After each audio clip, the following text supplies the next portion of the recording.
Hey everybody, it's Eddie J on crypto. Hope you're having a great day. So, a lot has transpired over the past few days. Um, let's start with HSBC. They won the bid to purchase Silicon Valley Bank's UK side, right? Their UK arm. They're going to buy it for £1.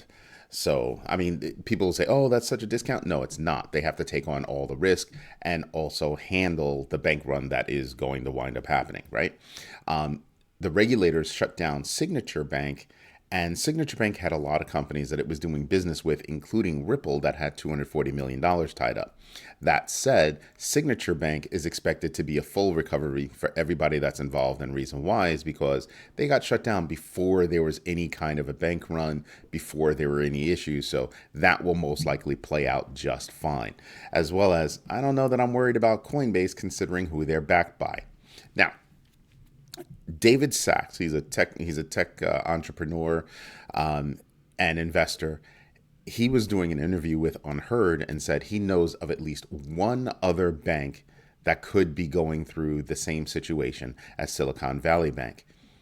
And it's been released, or it's whispered today, that First Republic Bank could be that bank.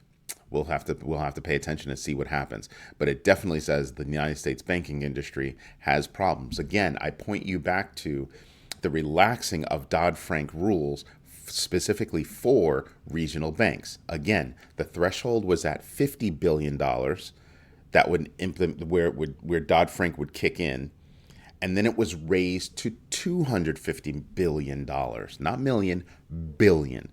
So that gave a lot of room to regional banks to do a lot of different things. And sometimes those things wound up costing the bank their solvency, as in the case of Silicon Valley Bank.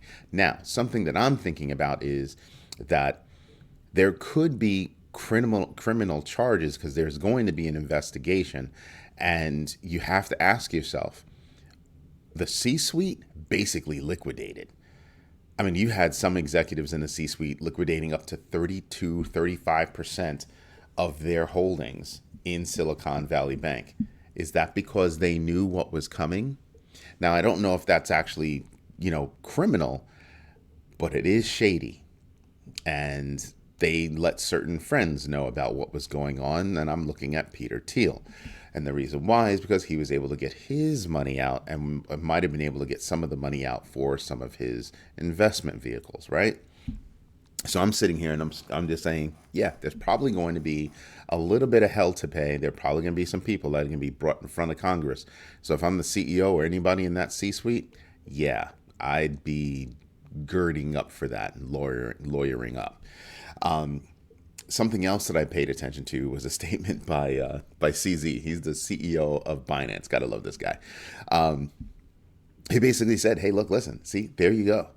Here is a perfect example of how fiat bank stablecoins can fail. Here's how.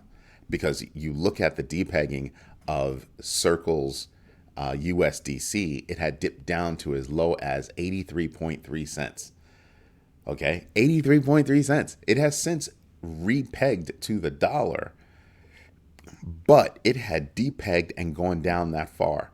If you had the cojones to get in at that point, you probably picked up a nice little 13% rise in just a few days. Like I said, you just had to have the cojones.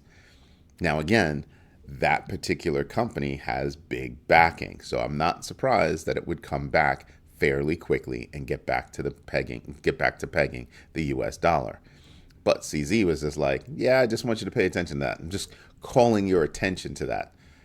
While everybody's poking holes over at, crypto, he's basically saying, how about you mind the shop over there?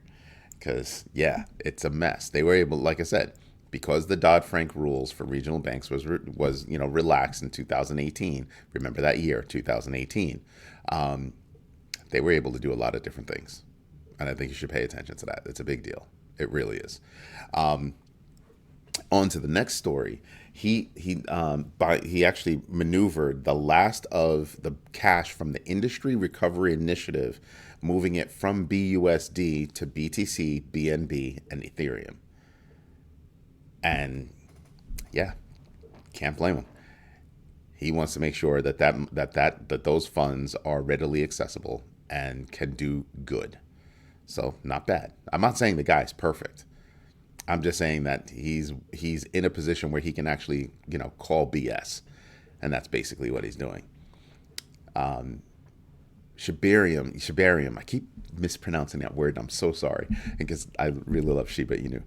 So forgive me, Shiba Army, and go Shiba Army, because they actually did launch Shibarium on over the weekend, and unfortunately, because of this U.S. banking debacle, a bit more than a debacle.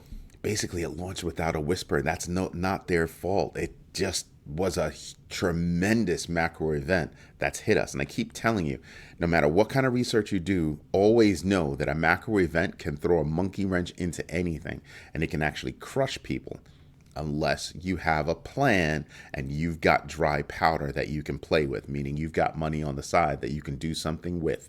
Pay attention, do your research, do your homework, and hopefully we can all get it done. Something that I'm cracking up about is actually Europe. I'm cracking up at Europe. And the reason why is because they have implemented the markets in crypto regulation. And the regulation is harsh. Let's not even pull punches. The regulation is harsh. And the reason why they did it is because they don't like crypto. But what has me cracking up is in that same breath, they're thinking about doing their own blockchain. So that date basically just says, yeah, everything that everybody says is true. We just don't like crypto because we can't control it. And their MiCA, that's what it's known as, regulation is, I think that's going to prove to be a faceplant for them. I really do. So I'm just sitting back, sipping my tea. I'm waiting for it to happen because, yeah, that is going to be a thing. Next up would be IMF. This organization has got to be the funniest organization that I have seen in a long time. And the reason why I think they're funny is because they're running around trying to say, I told you so to the G20, saying that, see, crypto involvement, puts banks at risk and blah, blah, blah. Okay, listen, crypto was invented because of banking problems, not vice versa. The next point that should be made to the IMF, who should really, really stop talking BS, is you have a lot of very smart people there but right now you're just saying the wrong things. The banking industry is not failing because of crypto. The banking industry is failing because certain guardrails were taken off that should not have been taken off. Had those guardrails been there, regulators would have been able to step in and go, no, don't do that. Maybe if there was clear, transparent, pragmatic, and fair regulation around crypto, they wouldn't have been able to buy into FTX, or maybe they would have been able to buy into FTX because FTX would have been forced to operate in a good manner. But there weren't any regulations, and FTX left the United States, to go be formed in Bahamas, and they were able to do some really shady and funny stuff with people's money. Now, could the SEC or other regulators have stepped in to do something? Highly possible. They had been around for a while. Shady dealings had been out front for a while. There's no reason why the SEC couldn't have stepped in. They just didn't. Gary Gensler was asleep at the helm. And it looks like he's going to be taking on a lot of losses. So we'll see how that goes. Normally, I would go through the numbers right now, but there's no reason to. Right now, numbers are coming back for crypto, and we'll see how it goes from there. Really, all eyes are on what goes on with Silicon Valley Bank and what President Biden has to say when he makes his press announcement. There are a lot of banks that are bidding for that business to buy it out, and everything is going to be there. So even though crypto has come back relatively, I still say that there's a lot going on, and that's what I'm going to be paying attention to. Anyway, this is Eddie J on crypto. I hope you have a great day. I will keep you posted. Have a good one. Bye-bye.